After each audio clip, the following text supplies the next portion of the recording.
nismakom kont qed inħossni li mhux ħajkollu wixxi ngħid, imma nibda b'xi ħaġa li forsi ħanejda l-ewwel darba pubblikament b'dan il-mod. Fost l-iktar nies progressivi li naf hija Sister Salvina. U fost l-iktar nies li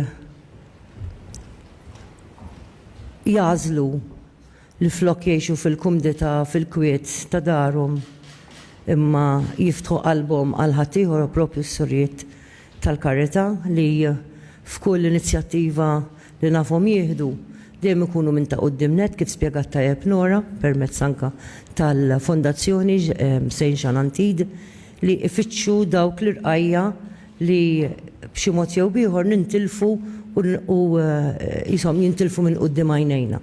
U jien għandi ġifieri naħseb tistgħu tifhmu kemm x'ammirazzjoni kbira għandi allura lejn is-sisters. Grazzi Sister Teresa ta' dal-ġid kbir. U il-Fondazzjoni St. Jean Antide.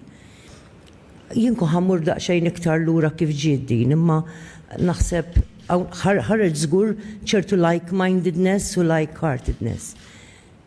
Dil-idea ta' kif nistgħu ngħinu żgħażagħ ommijiet jew inkella żgħażagħ li se jsiru ommijiet tmur lura madwar xi sentej u nofs ftit xhur wara li dħalt fil-presidenza. Flimkien ma' Matilda Cordina konna żorna l-Lozza qed nara il-diriġenti tal-Lozza jagħmlu hekk u poġġejna bil-qiegħda nitkellmu proprju maż-żgħażagħ li jattendu l-Lozza.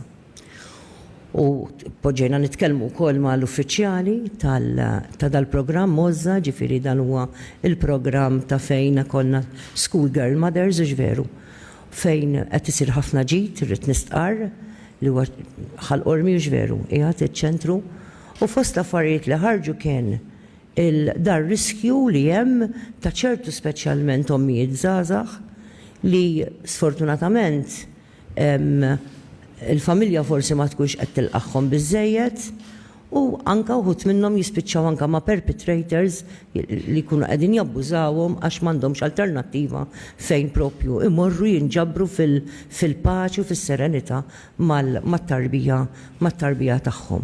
Imma wkoll il-ħtieġa ta' għajnuna support biex nagħtuhom aktar skills ħalli isiru parents tajbin ħalli ikunu jistgħu tassew it-tarbija tagħhom.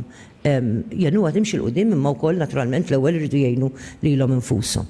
Niftakar kellna diversi laqgħat anke mad-diriġenti tal-Lozza, anke il-Palazz komplejna naraw x'jista' jkunu madwar sena u nofsilu nirringrazzja l-Alla li il-President's Trust laqat il-rat, il-Board of Trustees, u nirringrazzjak Michael li għatmana unek, il-Board of Trustees laqa dan il-proġett. Laqa l-proġett irridu namlu ċara, il-President's Trust ma taħdimx għar-rasa, ma dem taħdem sinerġija u f'kollaborazzjoni.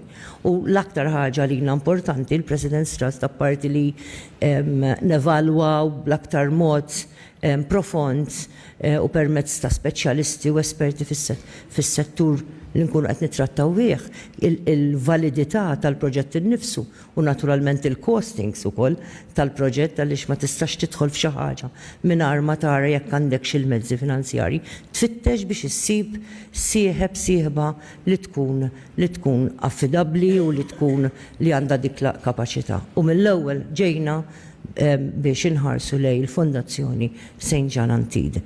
Fil-fatt illum minn dak li kienet qed tgħid Nora qed naraw li konna like-minded u like-hearted, ġifieri konna qed nħarsu lejn l-istess qisha grey area li għandna bżonn nindirizzaw. U allura mill-ewwel tħallna mbagħad f'diskussjonijiet u bdejna nevalwaw flimkien il-possibilitajiet.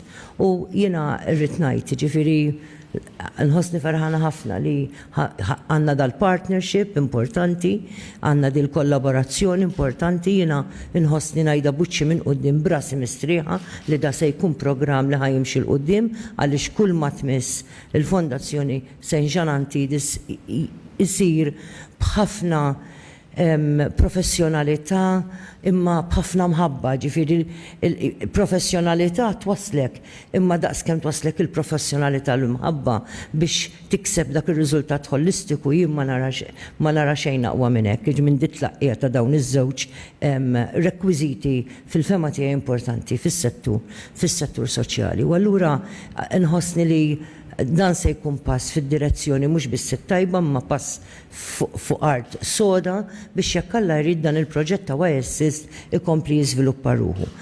Sera semmiet li bdejna anka b'kollaborazzjoni mal-Life Charity tal-Ingilterra. Kenna l-opportunità madwar sentejn ilu jew xi ftit iktar ukoll naraw bajnejna dal-proġett jaħdem ġewwa l-Ingilterra. Fil-fatt il-Life Charity l-issa snin kbar taħdem għandha madwar 24 post madwar l-Ingilterra kollha u wkoll għandna il-kollaborazzjoni biex nieħdu it-technical assistance anke minn għandhom. Għaliex għax mhix worth the while li inti tivvinta r-rota meta r-rota diġà qiegħda hemm, naħlu iktar żmien u rridu nkunu umli biżżejjed li ngħidu isma' jekk ħaddieħor mexa l-qoddim, worth the while nħarsu lejn il-passi tiegħu. Naħseb irrid nagħlaq billi nassigura li din mhux se tkun mhux programm biex jistituzzjonalizza n-nies. Assolutament. Dan huwa programm kif spjegat tajjeb Nora li ħanatu a helping hand biex dawn it-tfajliet, dawn in-nisa jew inkella ommijiet żgħażagħ iqumu fuq saqajhom. Aħna nemmnu li tagħti il-qasba u mhux il-ħuta. Il-ħuta meta ttieha tittiekel u l-għada titfittex oħra. Meta tagħti il-qasba qed tassigura li dak li jkun se jibqa' miexi l quddiem. U aħna l-iskop tagħna huwa li nagħtu d-dinjità li nassiguraw li żgħażagħ li jistaw jiġu fil-periferija tas-soċjetà tagħna. Namlu intuhom l-skills li hemm bżonn, l-appoġġ u s-sapport li hemm bżonn biex jitlu fiċ-ċentru tas-soċjetà ħalli tassew naħdmu għal soċjetà li tkun inklusiva b'mod mill-iktar effettiv. Nirringrazzjakom.